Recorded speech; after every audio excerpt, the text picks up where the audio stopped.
Partindo Abraão dali para a terra do Neguebe, habitou entre Cádiz e Sur, e morou em Gerar. Disse Abraão de Sara, sua mulher: ela é minha irmã. Assim, pois, Abimeleque, rei de Gerar, mandou buscá-la. Deus, porém, veio a Abimeleque em sonhos de noite e lhe disse: vai ser punido de morte por causa da mulher que tomaste, porque ela tem marido. Ora, Abimeleque ainda não a havia possuído. Por isso disse: Senhor, matarás até uma nação inocente? Não foi ele mesmo que me disse: é minha irmã? E ela também me disse: ele é meu irmão? Com sinceridade de coração e na minha inocência foi o que eu fiz.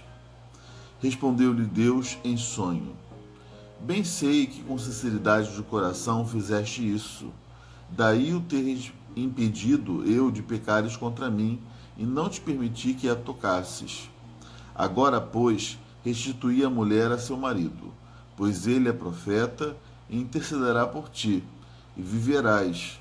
Se, porém, não lhe a restituíres, sabe que certamente morrerás, tu e tudo o quanto é teu.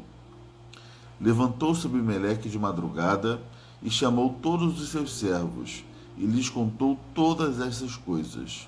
E os homens ficaram muito atemorizados. Então chamou Abimeleque a Abraão e lhe disse: que é isso que nos fizeste? Em que pequei eu contra ti para trazeres tamanho pecado sobre mim e sobre o meu reino? Tu me fizeste o que não se deve fazer. Disse mais Abimeleque a Abraão: que estavas pensando para fazeres tal coisa? Respondeu Abraão: eu dizia comigo mesmo: certamente não há temor de Deus neste lugar, e eles me matarão por causa da minha mulher. Por outro lado, ela, de fato, é também minha irmã, filha de meu pai, e não de minha mãe, e veio a ser minha mulher.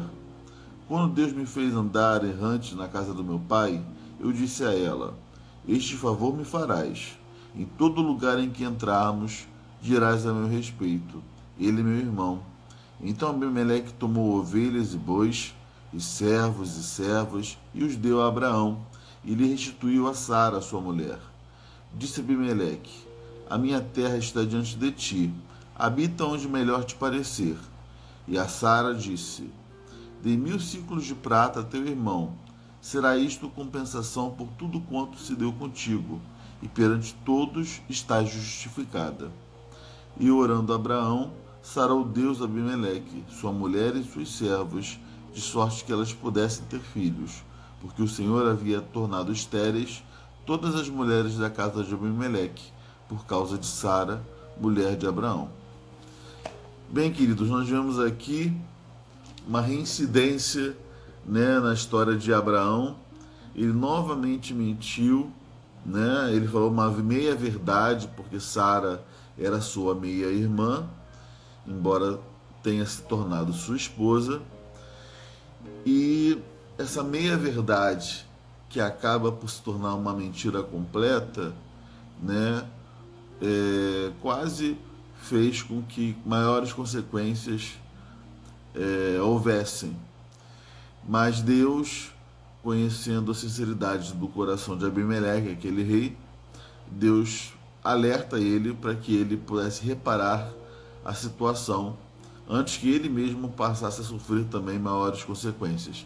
Nós vemos aqui novamente a misericórdia de Deus com Abraão, porque Abraão errou, Abraão pecou, Deus poderia ter sido mais duro com Abraão, poderia, porque partiu de Abraão e de Sara terem tomado esse tipo de atitude errada, mesmo que por medo, da morte, por medo, da cobiça de pessoas que não temessem a Deus, mas a atitude deles estava errada, e a gente não pode agir com base no medo. A gente precisa agir debaixo da confiança de Deus, mesmo que situações nos pressionem, mesmo que a gente seja tentado a pensar em poucas categorias de solução. A gente não deve negociar princípios, a gente não deve negociar quem somos.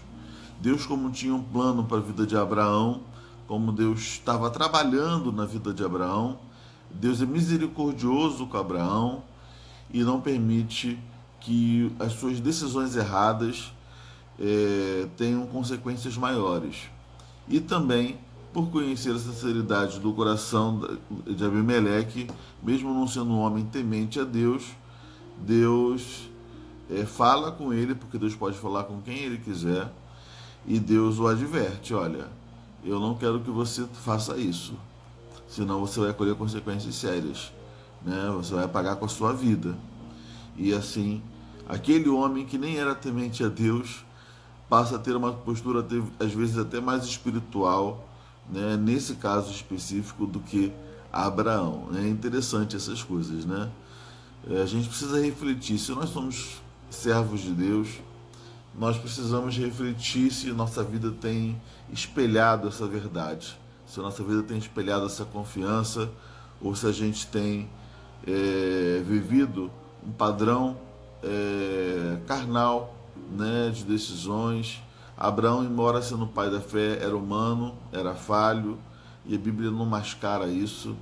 Então vamos refletir, né, por mais que você seja cristão, se você não tem agido de forma mais carnal, às vezes até do que não cristãos, em alguns aspectos da sua vida, e que você possa de fato assumir a posição que Deus quer de você diante dos desafios. Tá bom? Até amanhã. Deus te abençoe.